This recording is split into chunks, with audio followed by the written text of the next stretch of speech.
Hey, Coach Bill here with Paulding Gymnastics. We've got a at-home routine for our beginner and level 1 tumblers. We wanted the kids to be able to do stuff at home that was safe.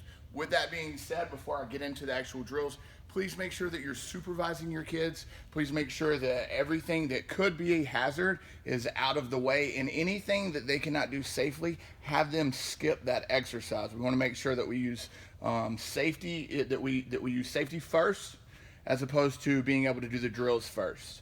All right, so we're gonna go ahead and get started. I can't bridge. All right, the kids know the bridge. Tell them we'll start with a lobster bridge. We want to also warm up first before we do any of these. So we do things like jumping jacks. All right, Frankensteins where we're kicking, switching legs, just some dynamic movements, arm circles. All right, a little bit of jogging, a little bit of skipping to get warmed up. All right, then we start with bridging. So we start by laying down, we go into the lobster, so palms up, hands by ears, and then push into the bridge using the legs and the arms. If they're struggling with the bridge, they're either not using their legs enough or not using the arms. All right, after the bridges, we're gonna go to a hollow body hold and a mad cat. So we're gonna literally go hollow body hold and then switch over to the mad cat. We're gonna hold them for 10 seconds each. Hollow body hold, shoulders off the ground, head off the ground. I like to put my chin in, look at my toes.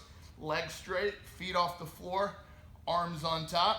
And it is a hard position, so if you see like I'm shaking, the kids will shake, and that is fine. We're gonna go for 10 seconds, and then we're gonna roll over into the mad cat, also called a turtleback. I'm gonna get my head in, looking at my toes, arms tight by ears, and I want to push up to round out my shoulders and back. All right, holding that for 10 seconds. And then on my second set, I'm gonna roll back, maybe rest for a second, roll right back into hollow body hold. If your kids are really good, we can do hollow body rocks, nice tight rocks, so that the legs are not touching the ground, and then the head and shoulders aren't touching. All right, and then back over to mad cat tight here.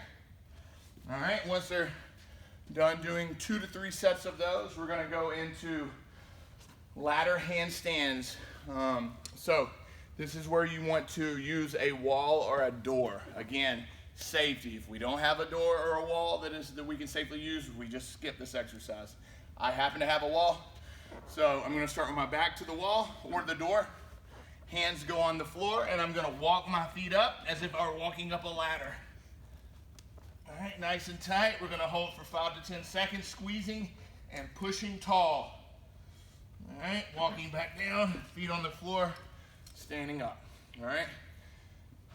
After the ladder handstand, we're going to do some body positions next, and then go right into the cartwheel. So we start with a K, and we kick, stepping forward into a T. Now we don't want to reach real far, especially with the beginner kids. What will happen is they'll K, kick, T, and then they'll reach, and then they'll start to fall.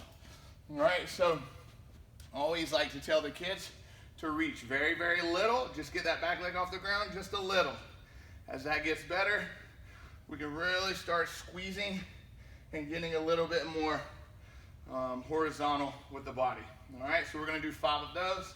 Then we're gonna go into the K-kick handstand. If your kids' handstands are not great, we of course wanna encourage them to squeeze tight, but if they're not great, I'll show you the alligator handstand first, and then I'll squeeze my legs together for the legs together handstand. So we always start with a K, arms tight, kick, step forward, and the alligator handstand, my feet stay apart. And then arms by ears, standing tall. So again, K, kick, T, alligator handstand, where I keep my feet apart, T, and back to the lunge. This ending position is called a lunge. All right, once those handstands are good, we encourage them to go into squeezing legs together. So K, kick, T, handstand, and T, and lunge. All right. So that's the K-kick handstand. We want to go, whether it's the alligator handstand or the handstand with the feet together, it's K-kick handstand. We want to do 5 to 10 of those, depending on your kid's skill ability. And of course, they're welcome to do this routine multiple times a day. As they do them, they're going to get better. All right, so it might start with a K-kick alligator handstand, and then move into the handstand with the feet together. All right, we've got to make sure we've got plenty of room here. We're going to go into the K-kick cartwheel. So I've got a couch right here. I'm going to adjust myself so that I'm going away from the couch into room.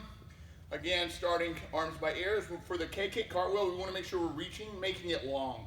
So the cue here that I use is to reach forward and turn the hands. All right, so arms by ears, K, kick. We're gonna K-kick cartwheel. I'm keeping my arms by the ears the whole time. So hands turn, long, and then arms by ears when you finish.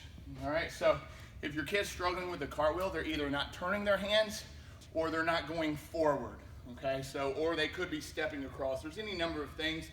So I like to use the cue long and straight. So K-kick, turn the hands, arms by ears when you finish. All right, long, good long cartwheels. With that being said, make sure there's plenty of room there so they can safely perform the cartwheel. After they do 5 to 10 cartwheels, we're gonna move into the forward rolls. Now, this is a firm floor, so I'm gonna use some padding. I've got some right here that we can use for the forward rolls. We want to make sure that we are not touching the head on the forward roll. So I'm gonna put my hands down. All right, tucking the chin in. I'm gonna bend the knees. Hands go on the mat or the floor. Chin in. I'm wanting to touch the back of the neck right here when I roll. I'm gonna use my legs to jump, roll, land, and stand. All right, arms by ears is fine. In cheerleading, we keep our arms by our sides, so either one is fine. Let me do that again. Again, we're touching the back of the neck, not the head. We don't want to touch the head, just the back of the neck. So starting arms by ears, we'll finish arms by ears as well. Hands on the floor, chin in, we roll, we land, and we stand. And it's okay if the kids are using their hands to stand up, that is fine as well. All right, so again, nice little circuit here. Once again, safety first. If you don't have the room for any of these skills, or if there's not an area set up for it, don't do them. Skip those skills or those drills. All right, thank you guys for joining us.